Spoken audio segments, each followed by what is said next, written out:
దొత్తులూరు గ్రామ ప్రజలందరికీ విజ్ఞప్తి పోలీసు వారి తరఫున, మనకి గణేష్ ఉత్సవాల సందర్భంగా గవర్నమెంట్ వారు సింగిల్ విండో సిస్టమ్ని ఒకటి అమలు చేస్తున్నారు. దాని ప్రకారం మీరు ఏ గవర్నమెంట్ ఆఫీసుల చుట్టూ తిరగకుండా పర్మిషన్ కోసం మీరు ఆన్లైన్లో పర్మిషన్ కోసం అప్లై చేస్తే మేము దాన్ని వెరిఫై చేసి మీకు ఒక లింక్ పంపించడం జరుగుతుంది.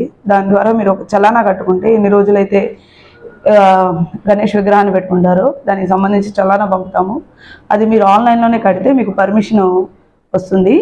మీకు ఇచ్చిన పర్మిషన్ కాపీని మీరు ఉత్సవ విగ్రహాలు పెట్టుకున్న గణేష్ విగ్రహాలు పెట్టుకున్న ప్లేస్లో ఏరియాలో పెట్టుకుంటే మేము కానీ మా ఆఫీసర్లు కానీ ఎవరైనా వచ్చి దాన్ని వెరిఫై చేసుకుంటాము. ఖచ్చితంగా అందరూ పర్మిషన్ తీసుకోండి. మీకు సులభతరంగా ఉండాలని గవర్నమెంట్ వారు సింగిల్ విండో సిస్టమ్ను అమలుపరిచారు. దాన్ని అందరూ వాడుకుంటారని, అలాగే ఎలాంటి గొడవలకి తావు లేకుండా ప్రశాంతంగా గణేష్ ఉత్సవాలు చేసుకుంటారని కోరుకుంటున్నాం. Thank you. మరిన్ని అప్డేట్స్ కోసం మన HN9 టీవీ ఛానల్ని సబ్స్క్రైబ్ చేసుకోండి.